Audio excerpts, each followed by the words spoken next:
If you want to get into the UFC and this is where you want to be, act like Joe Pyfer. Be Joe Pyfer. You going with me, this Joker versus Bodybagz. Meat boy, MMA, bringing the Zen locks. Stop to finish, easy like work, no holding back. Locks, laughs, slippers and scissors, and all the tags. It's the showdown, love, the ultimate clash. Joker and Bodybagz, ready to bash. Meat boy, MMA, bringing the heat. No mercy, no retreat. Go on, taste the Oiling up Dana.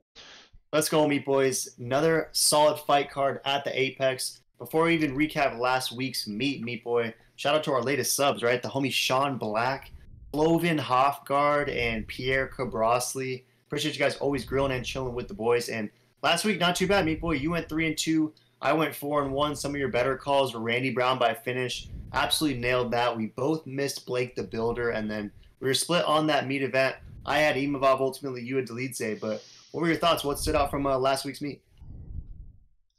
Yeah, no, last week's meet, definitely unfortunate events within the first minute, an eye gouge on the MEATLOCK, because, man, I really hope they run that back, because I think, Mr. Meat Boy, that was an absolute MEATLOCK, was going to absolutely smash, but I didn't expect him to smash the retina that early, so that was unfortunate, but the card was pretty solid. It was a fun card.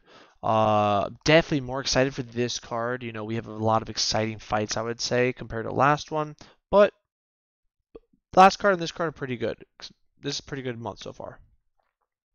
Yeah, for sure. February is going strong. We haven't got the UFC 300 main event yet, but hopefully there's something around the corner with that. I was talking to our homie Diesel the other day, actually, and Diesel said maybe they announce a UFC 300 headliner during the Super Bowl, so that might be a pretty exciting surprise if somehow they pulled that off. But again, last week, 4-1 for myself, 3-2 for you. Renato Moicano in the co-meet, he looked astonishing over Drew Dober, so an amazing win for our boy Money Moicano on that one, and then obviously, Natalia Silva, easy light work over Araujo, like we had predicted. And then, to your point, Shiz Reeve, the failed MEATLOCK. Mahmoud Muradov took the eye poke. Dunzo Balunzo from there on, which kind of sucked because we think it would have been an easy lock for our boy Alias Kebab. But nonetheless, a fourth push MEATLOCK, which is pretty interesting throughout our history. But real quick, before we talk about this week's action, Money Moicano over Drew Dober, what do you think? Yeah, Mano Moicano looked absolutely amazing. Like I said, Mano Moicano, Drew Dober is my boy, but Mano Moicano, it looks like he really leveled up. He is, the most exciting fighter, and he's probably one of the funniest YouTube channels right now when it comes to the MMA professional guys in the YouTube space. Dude absolutely cracks me up. He's fun to watch, and you gotta love him when he cuts the mic. Yeah, that promo was next level, right? Just 2.5 minutes of him basically just freestyling, but with a purpose, seemingly. So a lot of good stuff from Money Moicano, and yeah, the content he's pumping out, no doubt, some of the best on YouTube. I would say, besides Meat Boy MMA, he's got the best prediction record out there. So I don't know if he keeps it out up front, but nonetheless, should we hop into MEATLOCK? Oh yes, 100%. Let's get right into the MEATLOCK. This is an absolute meaty one once again. Yeah, they saw the intro, Joe Bodybagz Pyfer. I mean, we've been rolling with Bodybagz since the very beginning. I mean, if you remember, Meat Boy, during Joe Pyfer's his second Dana White Contender Series appearance, he was a dog fighting at about plus 130 against Ozzy Diaz, nonetheless. And you and I did a live react, ultimately got demonetized. UFC came down on the Meat Boys, and copyright struck the vid, but we reacted to it live. We knew Joe Bodybagz was an absolute lock, and we've essentially been MEATLOCKing him throughout this process of him now headlining a card against Jack the Joker Hermanson at the Apex. So it's going to be a good test for Joe Bodybagz, but at 12-2, at this fat win streak he's going on, we think he's a MEATLOCK over Jack the Joker. And Jack the Joker's been alternating wins and losses since 2019, essentially, and he hasn't lost 2 in a row, though he hasn't won 2 in a row in that span. So what are your thoughts on this MEATLOCK? How ultimately does Bodybagz get this one done over Jack the Joker, and is he going to finish it? Yeah, he's 100% going to finish this fight. Could be even a submission like Roman Delidze. Truly unfortunate what happened to him last week, but nonetheless, Bodybagz is going to get it done. I mean, Roman Delidze got it done pretty easy. I think Bodybagz is going to have no issue to knocking him out or getting a submission. I think the knockout is going to happen, though, if I had to guess. Yeah, we think Knockout does have some serious life. Again, like you mentioned, given the fact that Delize was able to do it against Jack the Joker. And obviously, we fade MMA math, but sometimes there are some things that you can glean from it. But if we look at the metrics, obviously, Bodybagz is 8 years younger. You love that. He is only an inch taller. And then Jack the Joker does have a 2.5 inch reach. So when this fight is on the feet, again, we both think Joe Pyfer finishes Hermanson probably by strikes, maybe even something on the ground after a club and sub type situation. But with Joker's length, how does Joe Pyfer get on the inside and finish it? Yeah, I think Joe Pyfer, he's got very good spacing and footsies when it comes down to striking. And I think the power is just not there for Jack. So there's not much threatening. It's going to be in the grappling era.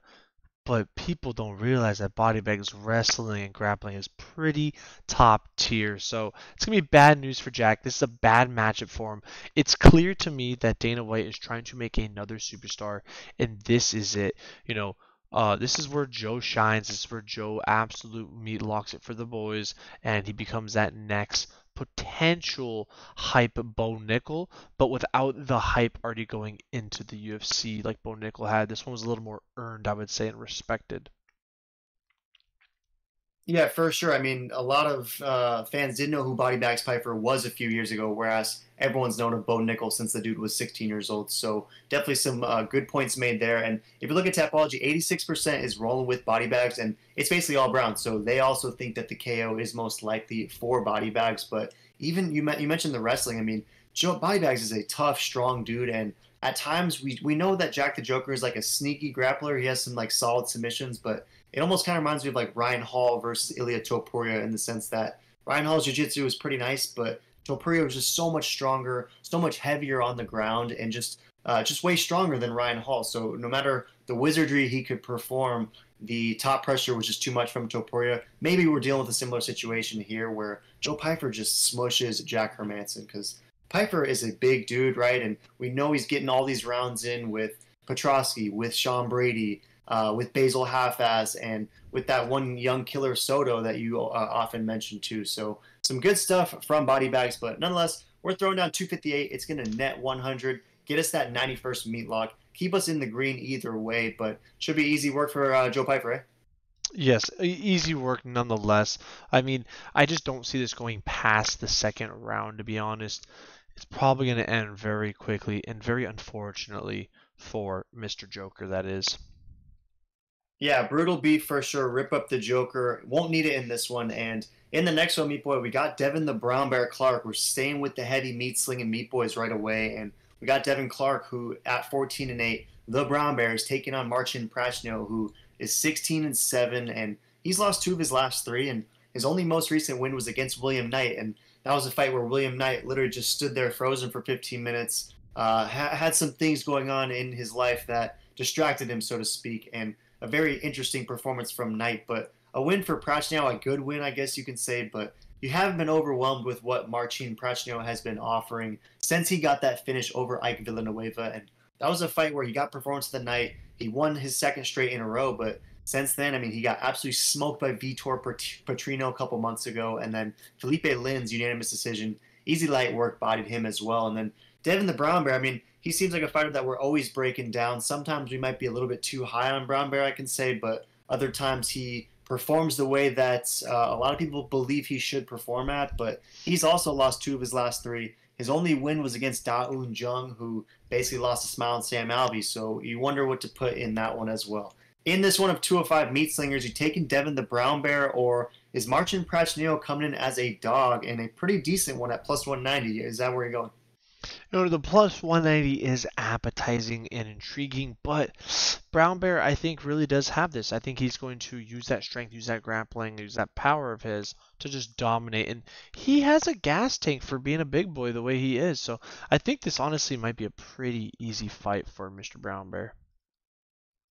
If you're going with Brown Bear, how do you think he gets this one done? I mean, it seems like whenever Devin the Brown Bear is having some success, it's him just taking guys down, holding them there. He's rarely like brutalizing guys with TKO type power, but he is very effective with his control. I mean, this guy's been in Albuquerque at Jackson Wink for a very long time, so you know that he's crossed paths with John Jones a lot throughout the past 5-7 years. So Do you think that the top pressure and the wrestling is what gets him the victory in this one against Pacquiao? Yeah, 100%. I think that top pressure, maybe a sneaky submission, but it seems that he's more about position before submission, and he just wants to get that unanimous decision. So most likely unanimous, but if anything, maybe a sneaky sub.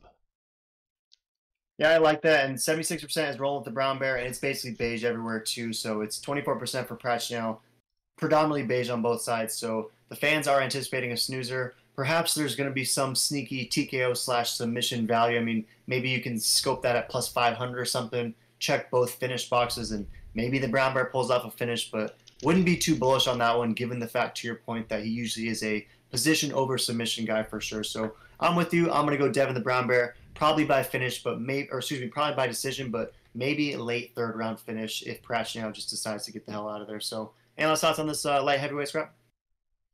No, this is a fun one, an absolute meat slobber knocker. Throw in the comments who you taking. Let us know down below.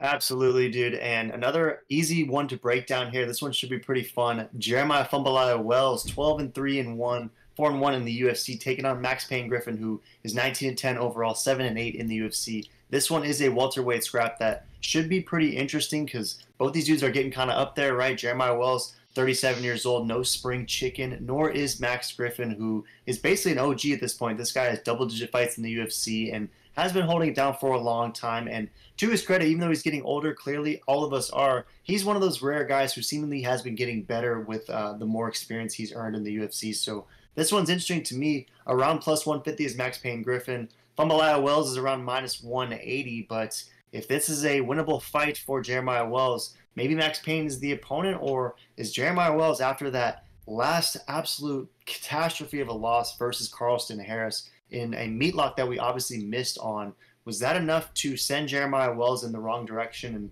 even Max Payne's going to be too much for him? Oh man, that last one really rubbed me the wrong way. You know, we were actually on a great vacation, you know, in the mountains watching that with the boys, and that was truly unfortunate. It was a fortunate fight until it wasn't, because it was pure domination until the last 10 seconds or whatever, you know, BS that we saw, and we were just like, are you serious? So it's really hard for me to pick Jeremiah Wells knowing that he's an absolute king fumble, but I'm going to give him one more chance. I think he's just too dang strong. He's too dang big. And I think he's going to take out Max very convincingly in dominant fashion to put a statement back that I'm no fumble. At least that's what I'm hoping for. I'm giving Team Bodybagz the benefit of the doubt that maybe he had it was an accident. So we'll see if that's the case. Yeah, good stuff. I mean, you have to always take in the totality of a fighter's resume as opposed to just leaning so heavily on the last performance. I mean, the last fight can often tell us a lot, but sometimes you got to zoom out a little bit. And if you do with Jeremiah Wells, I mean, he was, again, 4-1 in the UFC, and those wins, I mean, he picked up finishes over my boy Court the Crusher McGee, OG, great win, and that was first round, easy light work for Jeremiah. And then he beat that in a split decision against Matthew Semelsberger, aka Semi the Jedi, in a pretty back and forth fight. And then he also has that finish over Worley Alves, who is a guy who beat Colby Covington. So there's been some good stuff from Jeremiah Wells. It's just that recent performance. Like you said, we were chilling in the mountains. We were showing all of our boys the meatlock. Everyone was absolutely neck deep in those tendies for about 17 minutes, or rather about 12 minutes, and then suddenly Jeremiah Wells just gets caught up in some sort of gnarly anaconda choke out of nowhere. So that was a bad beat for sure. But nonetheless, if you look at Max Payne, I mentioned earlier he's been getting better and better. He's won 4 of his last 6, and his most recent best win was against Tim Means, who is a guy who is still picking up wins as well. If you're taking Jeremiah Wells, does he go back to the wrestling Wells, so to speak, and is he just going to be taking down Max Payne Griffin? And any concern, if that is the game plan, that Max Payne will find a way to stiff arm those takedowns? Yeah, he's got to be able to stuff those takedowns, because Jeremiah Wells is an absolute beast. As we've seen his strength, he's picking dudes over their heads. His grappling is very strong. Jiu-jitsu is not so much apparently, but he's got to stuff those takedowns, keep it on the feet, keep that jab going, and don't let him get a absolute haymaker off, because if he gets touched by Jeremiah Wells, Max Griffin's going night-night. So it's going to be very interesting to see. A very fun fight to see. I'm very excited, but I'm picking. I gotta stay with Jeremiah. Keep true. If he fumbles again, I'll probably never pick him again, because dude's an absolute fumble bagger. I feel you, and technically he is younger. The reach is basically the same, and Jeremiah Wells will be the shorter guy out there. But in this one, Meat Boy, Tapology's pretty bullish on Jeremiah, so they're with you. They're not writing him off just yet. 78% rolling with him. Majority base, so they think decisions most likely. 22, meanwhile, is going with Max Payne Griffin. And in this one, Meat Boy, I'm going with Max Payne Griffin. I think that Jeremiah Wells is Dunzo Balunzo, and I think that Max Payne is going to be able to survive those first dangerous 7 minutes, and once he does, towards the middle part of the second round, I think is where we're going to see a shift in the mindset. Both these guys, Jeremiah Wells is suddenly going to realize he's in there with a dude in Max Payne who he can't put out, and I don't know, I just see the ghost of Carlston Harris coming back even worse in this one against Jeremiah Wells, and I think Max Payne picks up a third round KO or TKO. I don't see a world where Max submits Jeremiah Wells because he's not quite as long and I guess as sneaky with the subs as Carlston Meat Boy is, but I do think that Max Payne will have the volume strikes that he needs at the very end, and I think Jeremiah Wells is going to absolute sleep. He's going to BKFC afterwards, and that's all she wrote. That's all the pennies at the bottom of the wells, and 0 wishes coming true for Jeremiah. So I got Max Payne. I got by third round finish. Any last thoughts? No, it would surprise me if my boy Jeremiah fumbles another one for me. But I hope not. You know, throw in the comments, is he fumbling or is he not? This is a great fight nonetheless.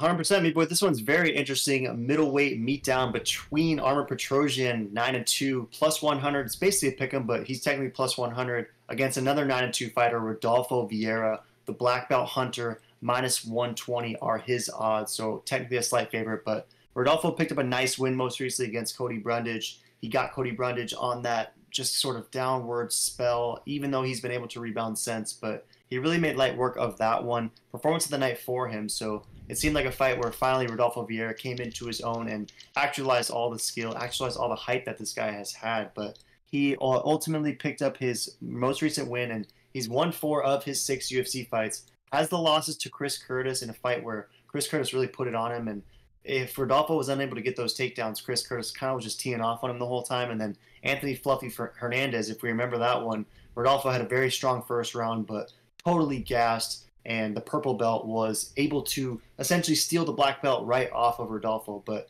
we've seen some gas tank efficiency upgrades for Rodolfo since then, and he's going to need it in this one against Armor Petrosian, who is the slight dog, but this guy is also on a nice little tear. 3-1 in the UFC and picked up a good finish in the Contender Series. And his only losses against Kyle Bahalio in a unanimous decision loss, but he has won his last 2. But he beat AJ Dobson and he beat Christian Leroy Duncan, aka CLD License, who is truly awful. So it's interesting when we figure out who we're going to pick in this one, Meat Boy, because both these guys, I think one of them is going to emerge as okay of a UFC fighter. Which one are you taking? Yeah, you know, and this is a tough one, but you know, both guys are pretty nice, I would say, but in different areas. But I gotta go with Rodolfo. I think he's really been improving. You know, Armin's always been pretty solid, I would say, honestly. But I think Rodolfo I mean, he's got that background in jiu-jitsu, that absolute insane level. So if it ever goes there, it's over. But he's leveled up on the feet. He's really been proving himself that he can strike. I do worry that, you know, what if Armin catches him really good? How is he going to handle it? It seems that Rodolfo never really handles it too well. He does come from the jiu-jitsu background, which, you know, they're not striking. So for X amount of years, he just never knew what striking was, never felt that. And when you're not growing around that, doing that for 20, 30 years, like he did jiu-jitsu, it just stings a little different. You see him crumble when he does get hit. That's how Rodolfo usually has lost, gas out, or gets crumbled by a few punches that he did not like. But I'm going to pick Rodolfo, I think, on this one. I like him in this one. I think he's really improving, so I'm super excited for this. It's one of those rare fights where he's way shorter, Rodolfo Vieira, but he will still have the reach advantage, and you got to imagine he'll have the strength advantage. This dude is absolutely jacked to the gills 100%. So I think, I mean, we've seen Armor Petrosian have pretty good takedown defense, but if Rodolfo is able to close distance and take him down, then he should find ways to overpower him there for sure. And then you touched on, you know, what's it going to look like when Rodolfo starts eating those sniping punches of Armin. And Petrosian's kind of an interesting case study because pre-UFC, all this dude had was KO finishes. He was basically sleeping all the cans that were fed to him. But since he's been in the UFC, all of his wins are by decision. So it's interesting to see if maybe he's able to pick up his first finish against Vieira. But nonetheless, if we look at Tapology, Meat Boy, 73% is rolling with Petrosian. So a lot of the Tapology community is pretty bullish on Arman, and it's basically beige. It's decision all the way for Arman, and 27% meanwhile is going with Vieira. It's basically all copper for the sub. So I'm still sort of on the fence here. Is Vieira by submission your call, or does he pick up a decision? I think he. Man, I hope he gets a submission, but it would not surprise me if he gets a decision. And I think it could be even a dominant decision if it goes to the ground. It all depends on how good Armin's grappling defense is.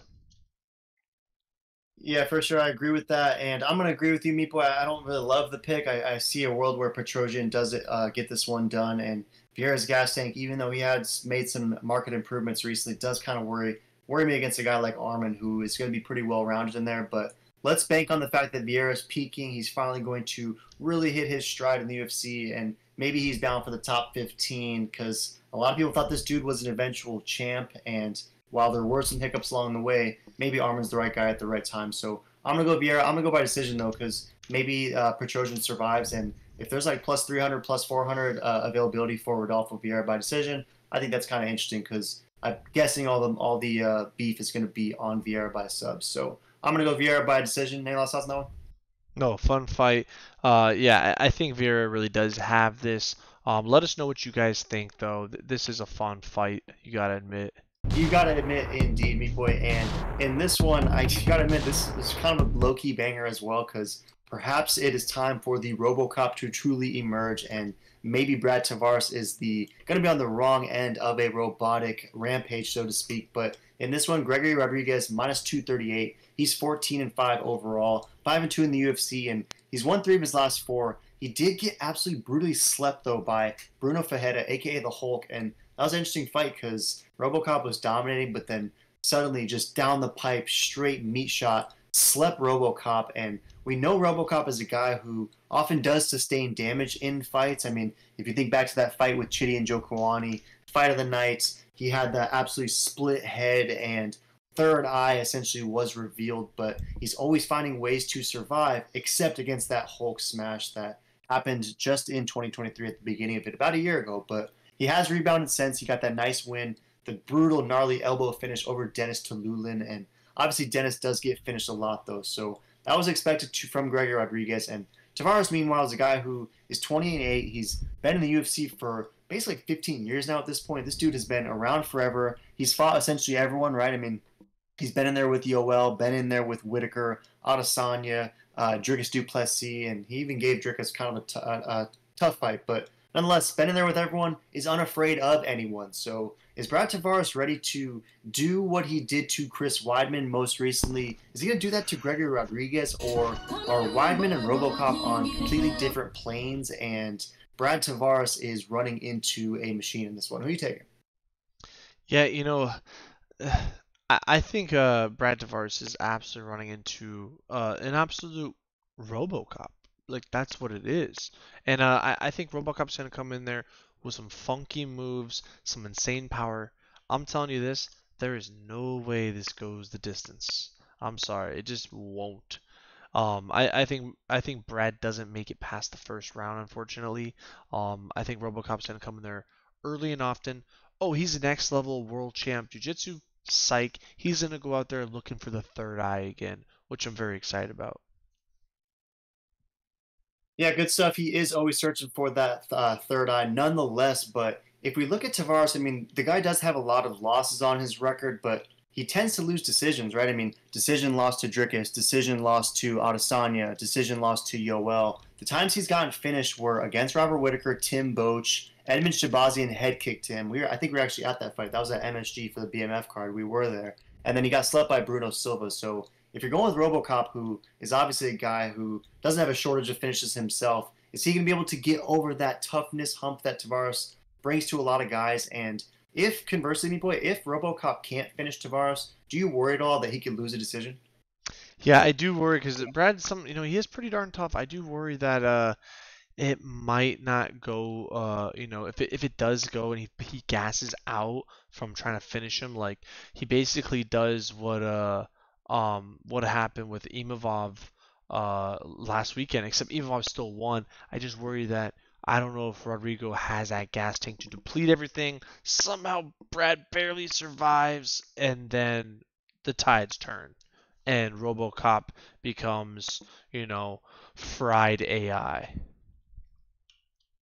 Yeah, 100% turns Brad Tavares' life into Stephen King for sure. But if we look at the intangibles, Gregory Rodriguez, he might look 41, but the dude's only 31. So I think the age could be crucial in this one against Brad Tavares, who is the aging veteran at this point. The dude's 36 years old. So respect to Brad Tavares. Maybe he finds a way to survive, but I like your idea that RoboCop gets a brutal finish in this one. And Tapology's seen it the exact same way, so they're riding the favorite. 82% roll with RoboCop, basically all brown, Meat Boy. They think that the RoboCop finish is imminent, and 18% for Tavares, and it's basically all beige. So they do think that if Tavares wins, it's by decision, which I think we both agree with. But we're both going to go with RoboCop by finish, and I hope he pulls some Moicano improved English style hype stuff on the mic afterwards, because RoboCop's a good fighter, and I think he's sort of sneaking under the radar currently, and is a fighter that a lot of dudes are trying to avoid. But if he can call his own shots a little more, so to speak, similar to Money Moicano, then maybe he can insert himself into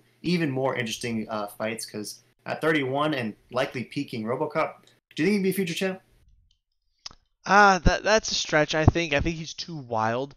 But if he played a little bit smarter and played to his strengths in the fight game, I honestly think he could. I think he has the body size, the strength, the endurance. I think it could get there. The dude's an absolute specimen. It's just I don't think he cares about being the world's best. I think he's going the Drew Dober route, trying to get as many 50K bonuses as possible early and often versus actually trying to be the best. Because sometimes the best, you got to do some business strategy in there and picking the right fights, etc. So this is going to be a fun fight nonetheless, though. Yeah, Drew Dober could be a good comp, and perhaps RoboCop is a robo-lock, so should be fun. We both have Gregory Rodriguez by finish, and another one that might end by finish, Meat Boy, Dan Ige versus 50K Dan Ige and Andre Fili.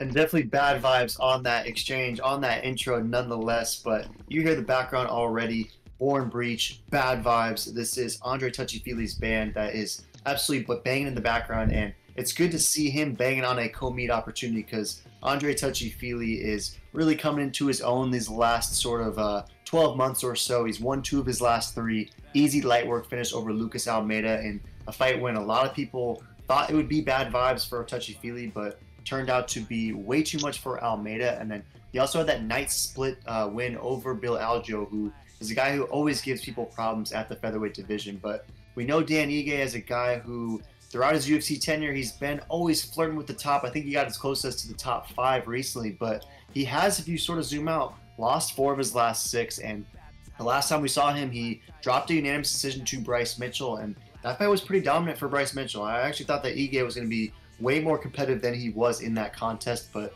Bryce Mitchell peaked, smoked him in that one. But Ige does have 2 recent wins over Nate the Train Landwehr, your boy, and he also had that nice finish over Damon the Leech Jackson. So in this one, Meat Boy, the odds are somewhat close, but Dan Ige is the -175 favorite, +145 for Touchy Fili. Who are you going with? You taking 50K Ige, or is it bad vibes for Danny?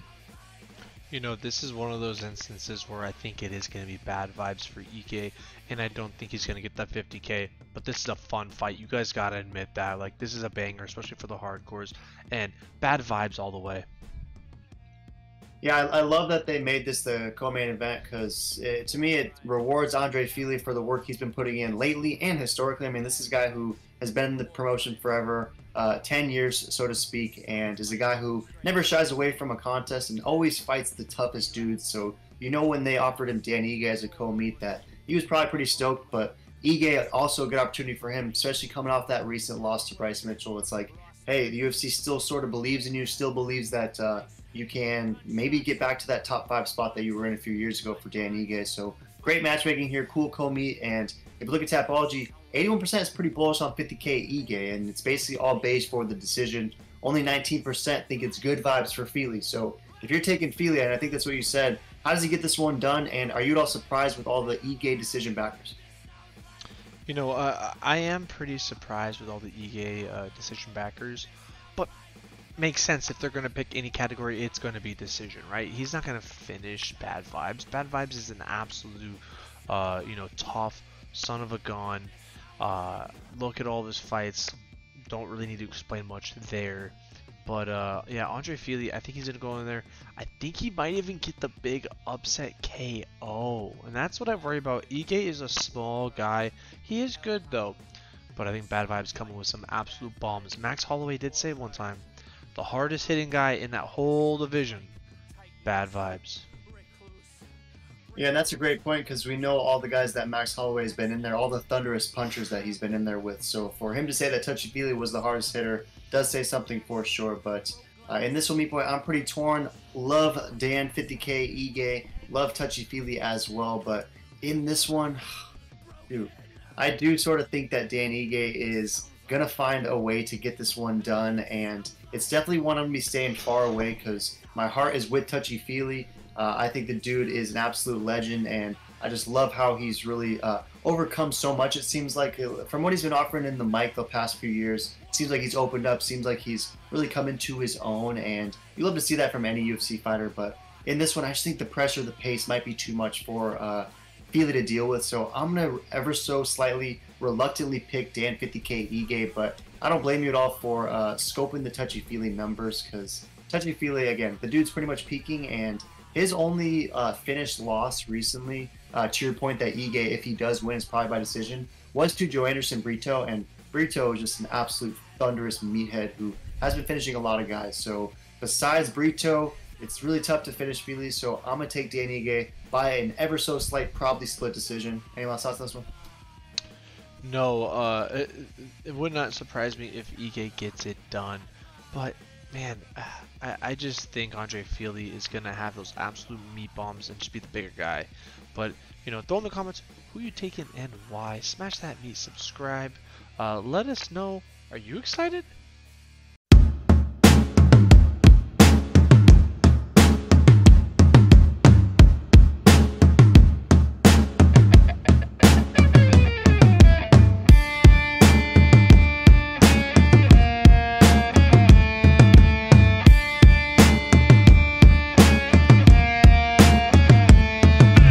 Bad vibes, war crimes, hellhounds. This sounds like bad vibes, war crimes, hellhounds. This sounds like nerve gas, backlash, black mass, wolf mask, tone deaf, phone sex, slow death, hopeless, last call, street brawl, speedball, free fall, baptized, black ice, chastise, last rites. Hey, this sounds like. Hey, this sounds like. Hey, this sounds like. Hey, this sounds like bad vibes, war crimes, hellhounds. This sounds like bad vibes, war crimes, hellhounds. This sounds like bad vibes, war crimes, hellhounds. This sounds like. This sounds like. This sounds like.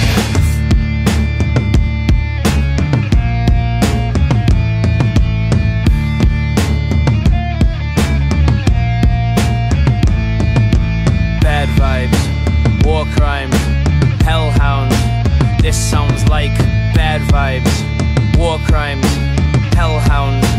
This sounds like stray cats, brass tacks, relapse, cheap laughs, full moon, white room, burnt spoon, bite wound, earthquake, raw steak, heartbreak, dark place, gunshots, roadblocks, gut rot, fuck cops. Hey, this sounds like. Hey, this sounds like. Hey, this sounds like. Hey, this sounds like bad vibes, war crimes, hellhounds. This sounds like bad vibes, war crimes, hellhounds. This sounds like bad vibes, war crimes, hellhounds. This sounds like.